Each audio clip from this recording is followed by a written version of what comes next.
This horrifying car ramming attack that has taken place in Germany today has barely even made the news. Why? Because these kind of attacks are becoming so common now that people are not even surprised by them anymore. It seems like it happens every single week, but we cannot forget about these attacks and ignore them, because these have to be stopped. If we don't put a focus on this, politicians will do nothing about it.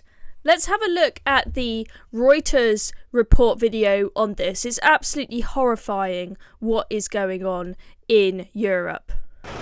A car ploughed into a crowd in German city Mannheim on Monday, killing at least 2. The deadly incident overshadowed carnival celebrations in the region, where police had been on alert for attacks. Gegen 12:15 Uhr. Police spokesperson Stefan Wilhelm said several people were seriously injured. Police have detained the driver and said he acted alone, with no broader threat seen for the public. An eyewitness said people were lying on the ground at the scene and at least 2 people were being resuscitated, while local news site Mannheim 24 reported that a black car drove at high speed into a group of people travelling from the central Paradeplatz Square towards the city's landmark water tower. It was unclear whether the driver acted deliberately or if there was any connection to Germany's carnival celebrations. The annual event culminates on Rose Monday with a number of parades, although not in Mannheim. Security has been a key concern in Germany following a string of violent attacks in recent months. This includes deadly car rammings in Munich last month and Magdeburg in December, as well as a stabbing in Mannheim in May 2024. Innocent people losing their lives unnecessarily. It sickens my stomach. I don't know about you guys, but I am fed up of seeing innocent civilians losing their lives. People in Germany not being able to go to a Christmas market without worrying about being run over by some madman driving their car through. This is becoming so common now. I mean, we talk about the reasons for the death of the high street, but this is another reason why you're going to see high streets dying in places like Germany, because people are going to be scared to just go out shopping at the weekend. This is monumentally messed up.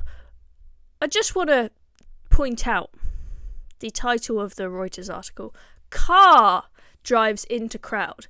Now, I may be looking into this too much, but it's very odd how the headlines almost every time these attacks happen say car drives into crowd rather than like man drives car into crowd. Like, it almost sounds like they're just trying to blame the car and take away attention from the perpetrator. Now, do we know who this driver is, exactly what his motivations were? No, apparently not at this stage. So I'll just show you what they've got here in the article, the information that we've got. So the suspect is a German man from a neighbouring state. No indications of religious or extremist motivation. Not yet. Okay?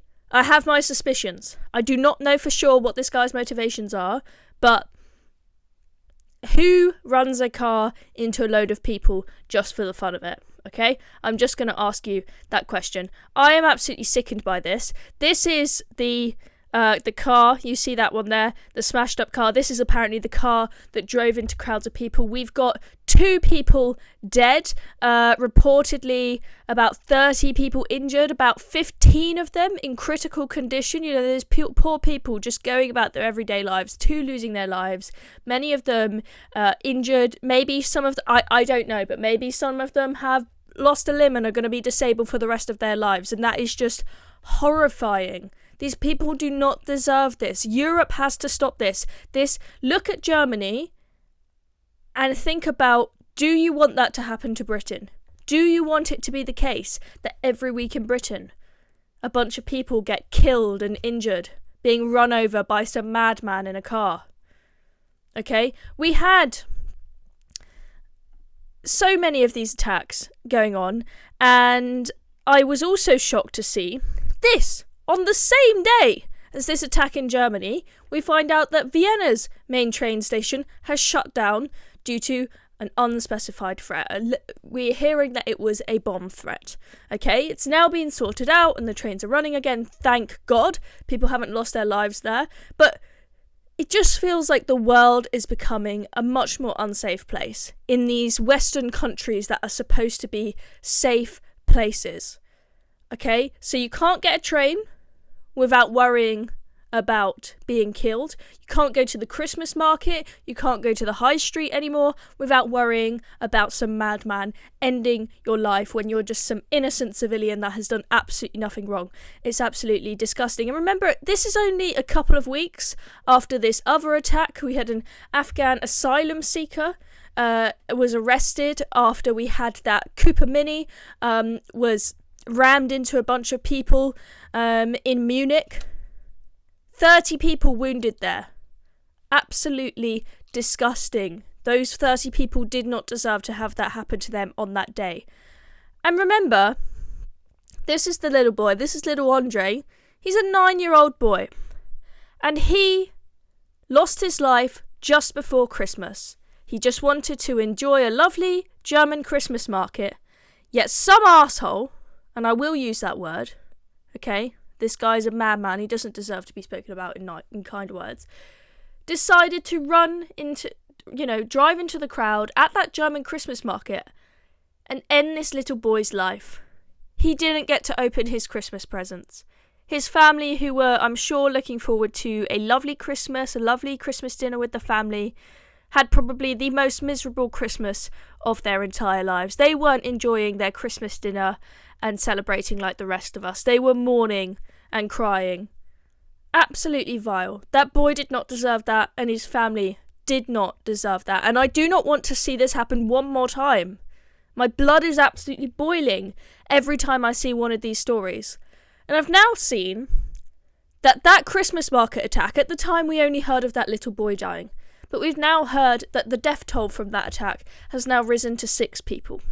Because, for example, some people had very critical injuries. They were in hospital for some time and have now passed away. 6 people. I don't know the details of the rest of the 6 of them, but every life lost is just a tragedy. I'm absolutely disgusted by this.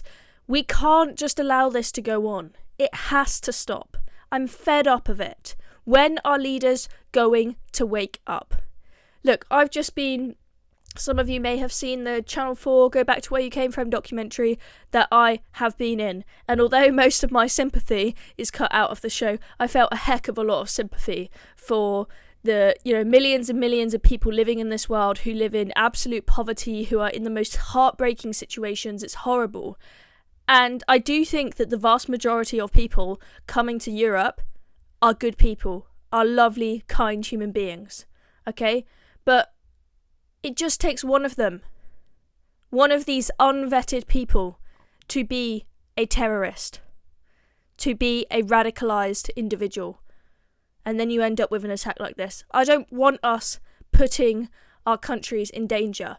If you cannot run your asylum system in a way that does not end up being to the detriment of the safety of your citizens, then you can't do it. You've got to find a way to vet people properly, improve legal routes or whatever, and take in a number that is sustainable so they can integrate into the communities and whatnot. We cannot allow attack after attack after attack after this to keep happening and then just say, oh, it's worth it because although a bunch of innocent Germans have died in these attacks, look how many refugees we have saved. Say what you want, but I don't think that is worth it. I don't think that people should have to live in fear. Okay, we're looking at terrorist attacks here, but there's a whole other side to this. It's the safety of women and girls. Men coming from cultures that are backwards, that have very different views on women, where consent is something that they've never even heard of. It's not the norm to them. Marrying young teenagers who are 12, 13 years old, that's the norm to them. Enforced marriages where the girl doesn't have a choice. They don't think of that necessarily as something immoral, because that's what they've grown up in. That's what they're used to. So why are we surprised when we hear of, sexual assaults in this country from asylum seekers? Something has to be done. We cannot keep living like this. What's happening in Germany is going to happen to Britain. I'm honestly surprised that we haven't had an attack like this in Britain recently. I worry that there will be one around the corner. I hope that that's not the case, because I do not want to see any more innocent people losing their lives. But it feels like it's only a matter of time. Britain is going the exact same way Germany is going. Their migrant problem is worse than it is here, but it's heading that way in this country. The Home Office can make it sound as though they are sorting it out and they're deporting all of these people and they're smashing the gangs. They're not. The stats don't lie. We have had over 25,000 people, I think more than that now, that was a couple of weeks ago that stat was reported, arrive in Britain since Keir Starmer took power. I went to Calais in May last year, before the general election in July. I spoke to asylum seekers there. What did they tell me? They said they were waiting for Keir Starmer to get in to cross the channel. Not every single one of them, but a lot of them said to me that they were waiting. They said they were worried about Rwanda. So they wanted to wait for the general election to see if to wait until then before they decide to cross. Because they were worried about being deported to Rwanda. The deterrent genuinely was working. I didn't actually think that Rwanda was a great plan until I spoke to people there and heard that people there were genuinely scared about Rwanda. Okay? We scrapped that one deterrent. We were then told we're going to smash the gangs, we're going to have this new border force control. Keir Starmer gets in. All those people that have been waiting in Calais for Starmer to take office who were worried about Rwanda, straight on the boats and the lorries, over they go, had a big surge in numbers. During the summer, when it is peak time because the sea is nice and flat for people to cross and the weather is warm, they didn't have this new border force command in operation, really, because they needed someone to be in charge of the new border force command.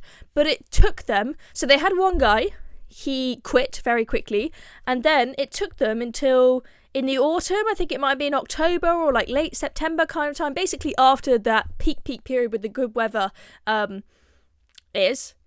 order to appoint somebody. Why would you do that? They just opened the floodgates and let anyone over the summer that wanted to come here come across, now being put up in hotels at the taxpayers' expense. They told us they're going to close asylum hotels in 12 months.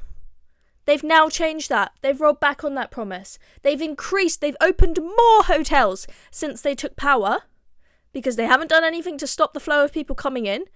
And they've now told us that actually it's not going to be until at least 2029 that they stop using migrant hotels. Another Labour lie. I'm fed up of it. I'm absolutely fed up of it, and it has to change. Anyway, that is my rant for today. I've gone on long enough. I'm Chloe Dobbs. Thank you very much for watching. Make sure you press subscribe if you haven't already.